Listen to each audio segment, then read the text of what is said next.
Om Swastiastu. Halo semuanya, perkenalkan nama saya Puta Elvira Pratiwi dari kelas 11 MIPA 5 nomor absen 35. Pada hari ini saya akan memaparkan sedikit materi tentang bab 2, yaitu sistem dan dinamika demokrasi Pancasila. Subbab yang pertama adalah hakikat demokrasi. Jadi perlu kita ketahui bahwa demokrasi berasal dari bahasa Yunani dan terdiri dari dua kata, yaitu demos yang artinya rakyat dan juga kratos yang artinya pemerintahan.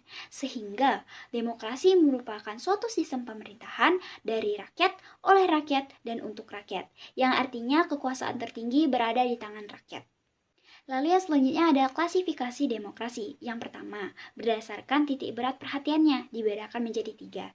Yang pertama ada demokrasi formal, biasa digunakan oleh negara liberal. Yang kedua ada demokrasi material, yang biasanya digunakan oleh negara komunis. Lalu yang terakhir ada demokrasi gabungan, yang biasanya digunakan oleh negara non-blok.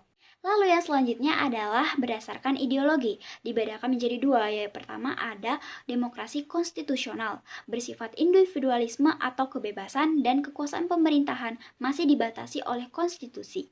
Lalu yang kedua ada demokrasi rakyat atau proletar, di mana masih menganut paham Marxisme komunisme yang mencita-citakan kehidupan tanpa kelas sosial.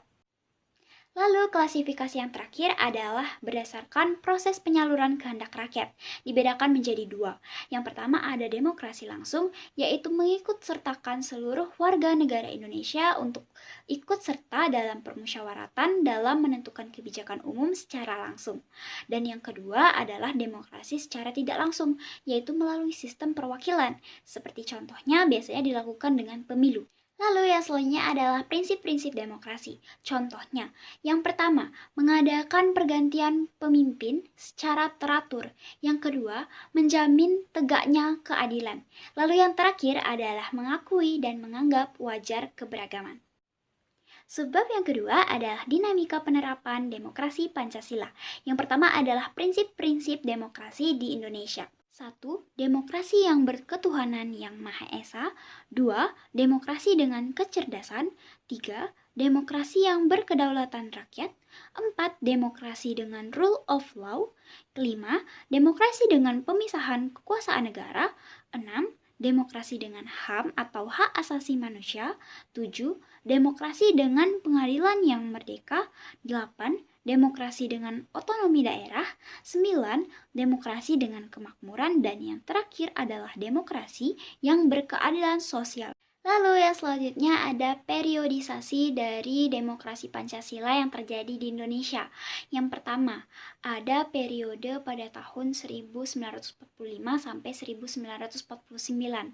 Pada periode ini, demokrasi terlihat pada berfungsinya pers yang mendukung revolusi pemerintahan. Lalu yang kedua ada periode pada tahun 1949 sampai tahun 1959 yang menerapkan demokrasi parlementer. Lalu yang selanjutnya adalah periode pada tahun 1959 sampai tahun 1965 di mana pada saat itu demokrasi yang diterapkan adalah demokrasi terpimpin yang diusulkan oleh Insinyur Soekarno.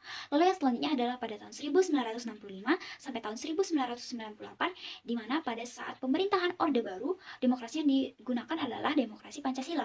Lalu yang terakhir adalah periode pada tahun 1998 hingga saat ini. Pada saat ini merupakan era reformasi yang masih menggunakan demokrasi Pancasila seperti era sebelumnya.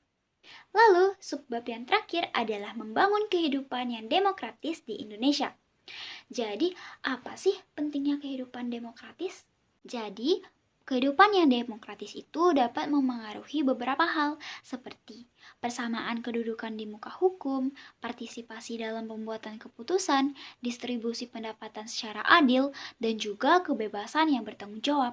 Terdapat beberapa perilaku yang dapat kita lakukan untuk mendukung tegaknya nilai-nilai demokratis terutama di Indonesia.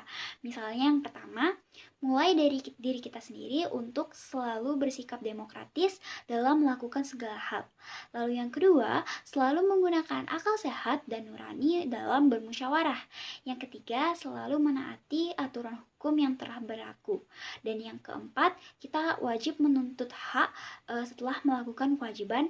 Dan yang terakhir, selalu menghormati pendapat orang lain dalam bermusyawarah. Sekian yang dapat saya sampaikan terkait materi bab ini.